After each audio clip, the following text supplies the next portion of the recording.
तो आज का टॉपिक है मैकेनिज्म ऑफ एंजाइम एक्शन। अब ये आपका एंजाइम है, ये पूरा का पूरा एंजाइम रिएक्शन में पार्टिसिपेट नहीं करता है। एंजाइम का कुछ हिस्सा रिएक्शन में पार्टिसिपेट करता है, उस हिस्से को अपन एक्टिव साइट कहते हैं। ये थोड़ा गड्ढा टाइप का होता है, ठीक है, उसे इसलिए क्लेफ्ट और पॉकेट कहते हैं। इसी एक्टिव साइट पे सबस्ट्रेट आता है और बाइंड करता है। एक्टिव साइट क्या है? It is region of enzyme where reaction of enzyme take place. अब इसका क्या क्या फीचर है? ये बनता इसलिए है because of the tertiary structure of protein. जब tertiary structure of protein fold होता है तो 3D स्ट्रक्चर बनाता है which leads the formation of active site. अब इस जो एक्टिव साइट होता है इसके अंदर अमीनो एसिड होता है, प्रोटीन से बनता है, और मोस्ट कॉमन अमीनो एसिड जो होता है वो सीरीन होता है। इट इज़ नॉट रिजिड, ये फ्लेक्सिबल होता है। Means this is your active site, ये फ्लेक्सिबल है। जब सबस्ट्रेट आएगा तब जाके ये इसलिए फ्लेक्सिबल इसलिए होता है जब से सबस्ट्रेट आए ताकि उसको अच्छे से बाइंड कर पाए। It is like a balloon को आपने फुला दिया, ये थोड़ा सा गड्ढा है इसके अंदर, ये फ्लेक्सिबल होता है। Substrate bind to active site by weak non covalent bond. जो सबस्ट्रेट तो है एक्टिव साइट से बाइंड करता है with a weak non covalent bond, मतलब जो इसका बॉन्ड दोनों के बीच का जो बॉन्ड होगा वो वीक होगा। आसानी से तुम इसको सबस्ट्रेट को निकाल सकते हो। अगर वीक नहीं होता तो प्रोडक्ट फॉर्मेशन नहीं होता है। प्रोडक्ट फॉर्मेशन के लिए एंजाइम को सबस्ट्रेट से अलग होना पड़ेगा। पहले एंजाइम सबस्ट्रेट मिलकर बनाएगा एंजाइम सबस्ट्रेट कॉम्प्लेक्स, बाद में ये एंजाइम अलग होगा तब जाके सबस्ट्रेट प्रोडक्ट फॉर्मेशन होगा। अलग कब होगा? जब इस दोनों के बीच में वीक नॉन कोवेलेंट बॉन्ड होगा। एंजाइम जो है मैं बताया था, एंजाइम जो है स्पेसिफिक इन एक्शन होता है, इसलिए होता है because of the active site. क्यों होता है? एक्टिव साइट की वजह से एंजाइम जो है स्पेसिफिक नेचर रखता है अपने अंदर। एंजाइम सबस्ट्रेट मिलकर एंजाइम सबस्ट्रेट कॉम्प्लेक्स बनाएगा, बाद में ये एंजाइम निकल जाएगा और रीयूज हो जाएगा, तब जाके ये सबस्ट्रेट प्रोडक्ट में कन्वर्ट होगा। अब बात करता हूँ एंजाइम काम कैसे करता है। उससे पहले आपको एक टर्म जाननी पड़ेगी, that is activation energy. What is activation energy? Suppose ये ग्राफ है, ये ए है, ये बी है। ए इज योर रिएक्टेंट बोले तो substrate, B is your product.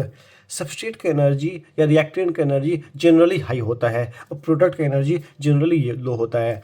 जब भी रिएक्टेंट प्रोडक्ट की तरफ जाता है उसको एक हाई एनर्जी स्टेट से पास करना होता है, जिसे कहते हैं अपन ट्रांजिशन स्टेट। तो रिएक्टेंट है ये बड़ा तब जाके ये बनाया प्रोडक्ट। अब जो रिएक्टेंट का एनर्जी है, जो सबस्ट्रेट का एनर्जी है और जो ट्रांजिशन स्टेट का एनर्जी है, इस दोनों एनर्जी के डिफरेंस को ही अपन एक्टिवेशन एनर्जी कहते हैं। What is activation energy? It is difference between the energy of substrate and transition state.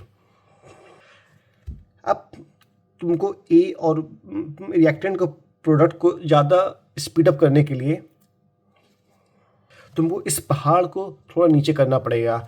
इस पहाड़ को नीचे करना तुम्हारा एंजाइम जो है इस एक्टिवेशन एनर्जी को कम कर देता है ताकि जल्दी सबस्ट्रेट प्रोडक्ट में कन्वर्ट हो सके। अब जब तुम एंजाइम यूज़ करोगे तो जो ट्रांजिशन स्टेट का एनर्जी है वो पहले के मुकाबले थोड़ा कम है।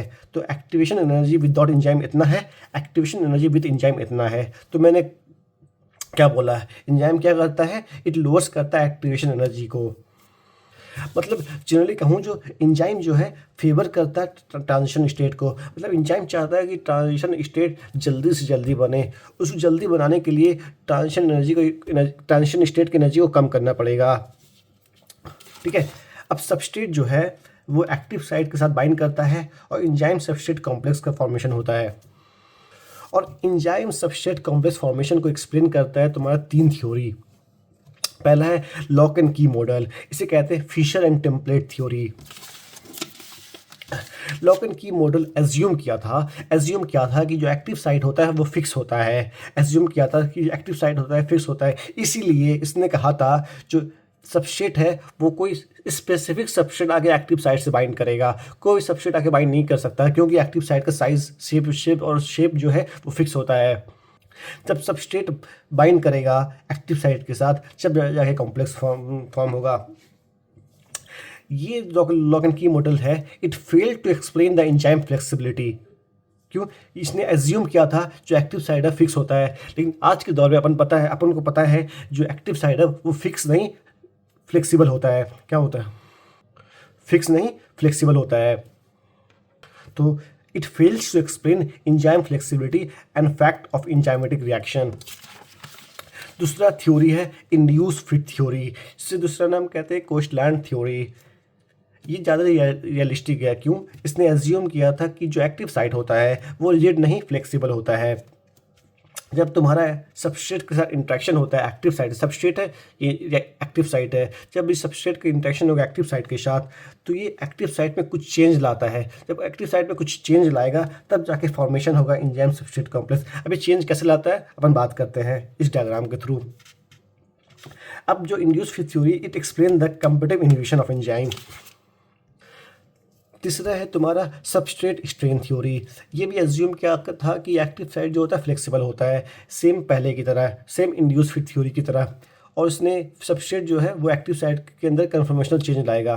पर यहाँ डिफरेंस ये है कि जब ये सबस्ट्रेट एक्टिव साइट के साथ जुड़ेगा, सबस्ट्रेट के अंदर स्ट्रेन होगा, तनाव होगा, तब जाके एंजाइम सबस्ट्रेट कॉम्प्लेक्स फॉर्मेशन बनेगा। क्या बोला? चलो look here this is your enzyme.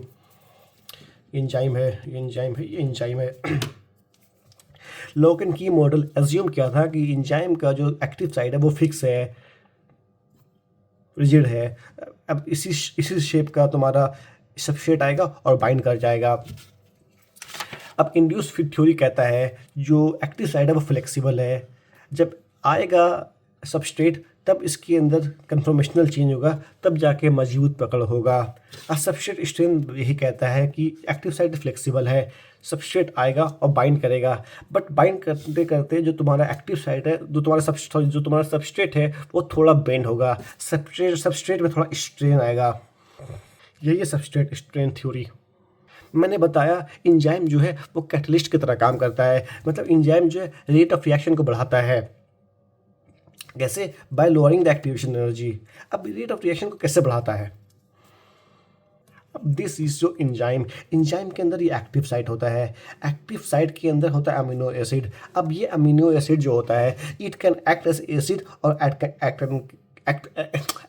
As base. Acid जो है H+ डोनर होता है, बेस जो है H+ एक्सेप्टर होता है। मतलब यहाँ पे एसिड है, बेस है, एसिड है, बेस है, एसिड है, बेस है। अब एक्टिव साइट जो होता है इस सबस्ट्रेट को अटैक करेगा और एंजाइम सबस्ट्रेट कॉम्प्लेक्स फॉर्मेशन होगा। एग्जाम्पल राइबोन्यूक्लियस, जो एसिड बेस का एग्जाम्पल है राइबोन्यूक्लियस है। दूसरा है तुम्हारा कोवलेंट कैटालिसिस। इसमें क्या होता है, जो एक्टिव साइड है वो एसिड बेस की जगह पे पॉजिटिव नेगेटिव चार्ज कैरी करता है, नेगेटिव चार्ज कैरी करता है। अब ये अटैक करेगा सबस्ट्रेट को और बनाएगा एंजाइम सबस्ट्रेट कॉम्प्लेक्स फॉर्मेशन। इसका एग्जांपल तुम्हारा डाइजेस्टिव सिस्टम का एंजाइम हुआ, लाइक कैमोट्रिप्सिन एंड ट्रिप्सिन। मैं बात करता हूँ तीसरा, प्रॉक्सिमिटी इफेक्ट कैटालिसिस। ये कहता है जो सबस्ट्रेट है, जो रिएक्टेंट है, जितना एंजाइम के क्लोज होगा उतना एंजाइम सबस्ट्रेट कॉम्प्लेक्स फॉर्मेशन होगा। ये ऑब्वियस सी बात है, अपन को भी लगता है। Reactant come close to enzyme and enzyme substrate complex occur. अब ये कहता है जितना ज़्यादा सबस्ट्रेट का कंसंट्रेशन बढ़ाओगे रेट ऑफ रिएक्शन उतना बढ़ेगा। ऑब्वियस सी बात है, जितना ज़्यादा तुम सबस्ट्रेट का कंसंट्रेशन बढ़ाओगे उतना एंजाइम के साथ टकराव होगा, उतना एंजाइम के साथ इनकाउंटर होगा, तो रिएक्टिव रिएक्शन बढ़ेगा। चौथा है सबस्ट्रेट स्ट्रेंथ कैटालिसिस। ये बिल्कुल पहले की तरह है जो मैंने बताया था, बिल्कुल इसकी तरह है कि सबस्ट्रेट आएगा, एंजाइम के साथ बाइंड करेगा और थोड़ा स्ट्रेन हो जाएगा। इससे तुम्हारा क्या होता है, इससे एंजाइम और सबस्ट्रेट के बीच में अफिनिटी और बढ़ता है। एक नोट है, सबस्ट्रेट स्ट्रेन थ्योरी और acid base catalysis, substrate strain catalysis और एसिड बेस कैटालिसिस का कॉम्बिनेशन पाया जाता है लाइसोजाइम में, और ये एंजाइम आपके आंसू में पाया जाता है। तो आज के लिए इतना ही, और नेक्स्ट वीडियो में अपन कवर करेंगे factor affecting enzyme activity. Thank you.